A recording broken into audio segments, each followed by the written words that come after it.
அனைவருக்கும் வணக்கம். Option tricky trade channel மூலம் உங்களை சந்திப்பதில் மிக்க மகிழ்ச்சி அடைகிறேன். நான் உங்கள் சந்தோஷ். இன்னைக்கு டிசம்பர் 23 வார இறுதி நாள் வார கான்ட்ராக்ட் எண் இறுதி நாள். அது எப்படி வர்த்தமாகுது அப்படின்னு எட்ஜெக்ஸ் நிஃப்டி மூலியமா நம்ம பார்க்க போறோம்.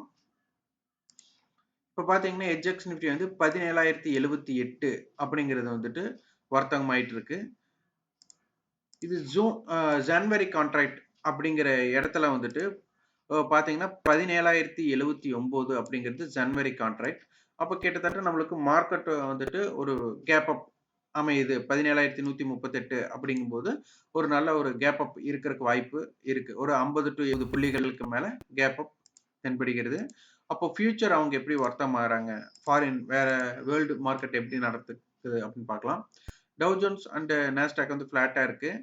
ஹேங்சங் அண்ட் நிக்கி பார்த்துட்டீங்கன்னா அதுவும் ஃபிளாட்டா தான் இருக்கு. ஆனா நம்ம மார்க்கெட் மட்டும் ஒரு கேப் அப் மாற தென்படுகிறது. அப்போ நேற்று மார்க்கெட் பாத்தீங்கன்னா நம்மளுக்கு 16,955 நேற்று closing Nifty closing 16,971 high low வந்து 16,819. அப்போ மார்க்கெட் வந்து 17,000க்கு மேல ஓபன் ஆகிறதுக்கான வாய்ப்புகள் தென்படுகிறது. அப்போ பேங்க் நிஃப்டி பார்த்துட்டா நம்மளுக்கு 35,029க்கு க்ளோசிங் ஆயிருக்கு. நேற்றைய ஹை 35,112, நேற்றைய லோ 34,687. அப்போ இன்னைக்கு வந்துட்டு கேப் அப் நடந்தால் நேற்றைய ஹைக்கு மேலதான் ஓபன் ஆகிறதுக்கு வாய்ப்பாக தென்படுகிறது. அப்ப நிப்டியோட ஃபியூச்சர்ஸ் பாத்தீங்கன்னா நேற்று ஸ்பாட் 16,955, டிசம்பர் ஃபியூச்சர் 16,976, ஜனவரி ஃபியூச்சர் 17,032. அந்த டிசம்பர் ஃபியூச்சருக்கும் ஜனவரி ஃபியூச்சருக்கும் பாத்தீங்கன்னா கிட்டத்தட்ட 60 புள்ளிகள் பிரீமியத்துல இருந்திருக்கு.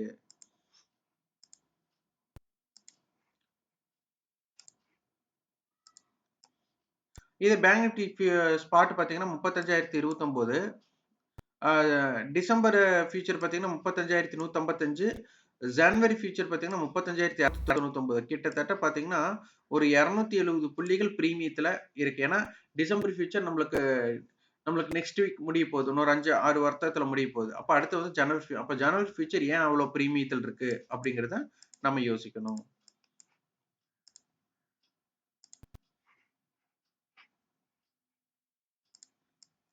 இப்போ 17,000 கால், 16,900 கால், 16,800 புட். அப்போ மல்டிபிள் ஹெட்ஜ் அண்ட் பேர் ஹெட்ஜிங். அப்போ 16,900 படி நம்மளுக்கு பாத்தீங்கன்னா நம்மளோட இம்பாக்ட் ஜோன் அப்படிங்கிறது வந்து 17,050 அப்படிங்கிறது ஒரு மிக முக்கிய லெவல் மேல.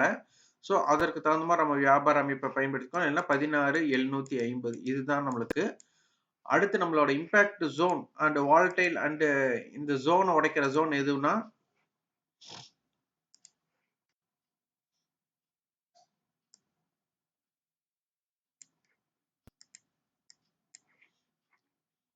16,900 இருந்து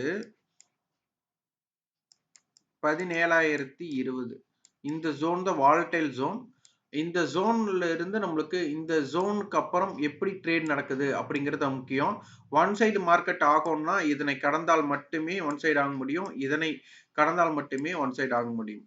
அதற்கு வர இந்த இடம் வந்து வால்டைல் ஜோனோட இம்பாக்ட் 17,020, 16,900.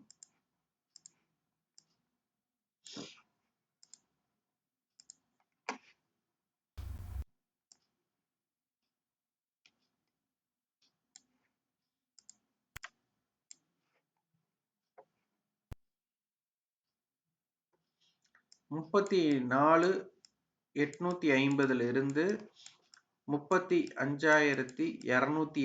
இது வந்து வால்டைல் ஜோனோட இம்பாக்ட் ஜோன். இந்த ஜோனுக்குள்ள இருக்கிறக்கும் இந்த ஜோனை விட்டு வெளியே ட்ரேட் பண்றவங்க தான் இம்பாக்ட் மாறும். அப்பதான் நம்ம இந்த மணி ஆப்ஷன் பண்ணணுமா அவுட் த மணி ஆப்ஷன்ஸ் பண்ணணுமா அப்படிங்கிற முடிவு எடுக்கிற இடமெல்லாம் இந்த இடத்துல தான் நமக்கு நடக்கும். ஸோ இதற்கு தகுந்த மாதிரி உங்களோட வியாபார அமைப்பை பயன்படுத்திக்கோங்க. இந்த வீடியோ உங்களுக்கு பயனுள்ளதா இருந்தா லைக் பண்ணுங்க, ஷேர் பண்ணுங்க, சப்ஸ்கிரைப் பண்ணுங்க. கண்டிப்பா உங்களோட ஃபீட்பேக்கை கமெண்ட் பாக்ஸ்ல பதிவு பண்ணுங்க. நன்றி, வணக்கம்.